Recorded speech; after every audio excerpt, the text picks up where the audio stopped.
Journal d'une nomade, épisode 1, la décision.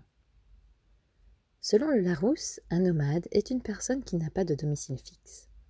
On peut le nommer de voyageur, vagabond, errant, itinérant ou ambulant. Il y a bien longtemps, lorsque je pensais au nomadisme, je mettais une empreinte un peu péjorative sur cette étiquette. Bien que je m'efforçais de ne pas juger, je ressentais une sorte de malaise, une insécurité affichée, une volonté de marginaliser et donc de rejeter le système, et cela ne me plaisait pas. Pourtant, dans le très fond de mon âme, il y a toujours une voyageuse, une vagabonde, une rebelle de la société.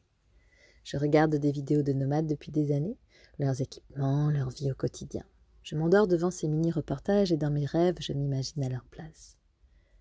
Forrest Gump a prononcé cette phrase qui est devenue une vérité pour moi depuis que je l'ai entendue. La vie, c'est comme une boîte de chocolat. On ne sait jamais sur quoi on va tomber. La vie est faite de surprises.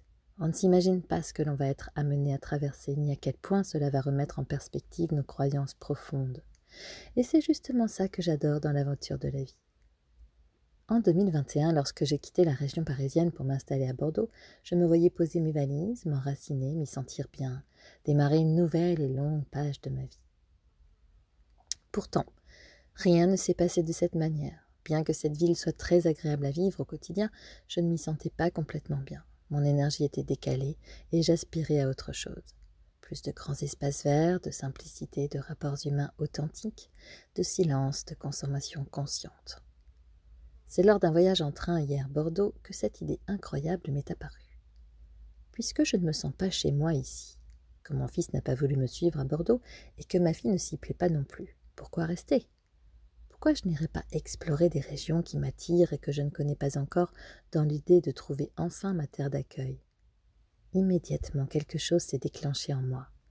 Des questions autour de mon équilibre financier, de ma vie au quotidien, du fil rouge de ce voyage, de l'équilibre de mes enfants, de mon chat, de mes affaires personnelles. Une liste de villes et de régions s'est mise à danser devant mes yeux, au rythme de ces paysages magnifiques qui défilaient devant la fenêtre de ce train.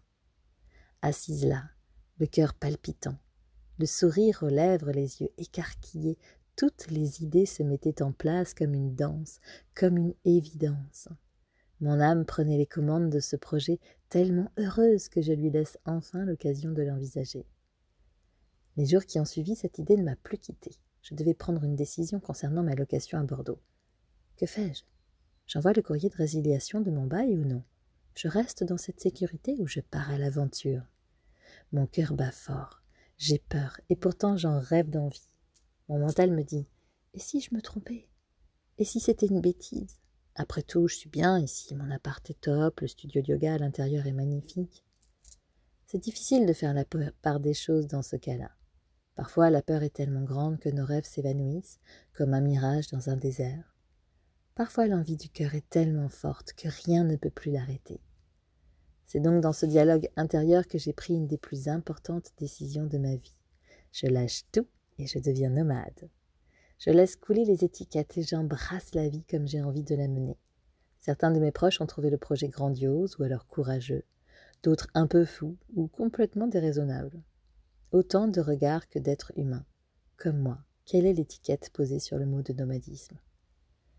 De mon côté, j'ai commencé enfin à reprendre mon souffle, galvanisé par l'aventure qui s'offrait à moi dans ce paysage tellement lisse depuis ma venue à Bordeaux. En envoyant ma lettre de résiliation, je savais que j'avais 3 mois pour organiser ce grand départ. À travers l'excitation et la joie ressentie dans ce train, j'ai compris que ce projet était bien plus grand que moi. C'est un projet de mon âme, comme une balise, un départ essentiel à la suite de ma vie, un grand tournant incontournable. Alors, afin de rester dans cette énergie et de me relier aux cadeaux de la vie, que j'appelle les cadeaux divins, j'ai décidé d'organiser ce projet en utilisant le moins possible mon mental pour laisser œuvrer les synchronicités. Un défi de taille, car lâcher le mental dans une situation comme celle-ci revient à sauter dans le vide sans être certaine que l'on est bien attaché. Je vous propose donc de me retrouver dans le prochain épisode où je vais vous raconter comment ce projet s'est organisé et où il m'a mené. À bientôt pour la suite de l'aventure. Si vous souhaitez suivre mon aventure nomade, rejoignez ma chaîne YouTube Les Pionniers du Nouveau Monde, la petite cloche et le pouce bleu pour mettre les algorithmes dans notre poche et c'est parti pour la découverte.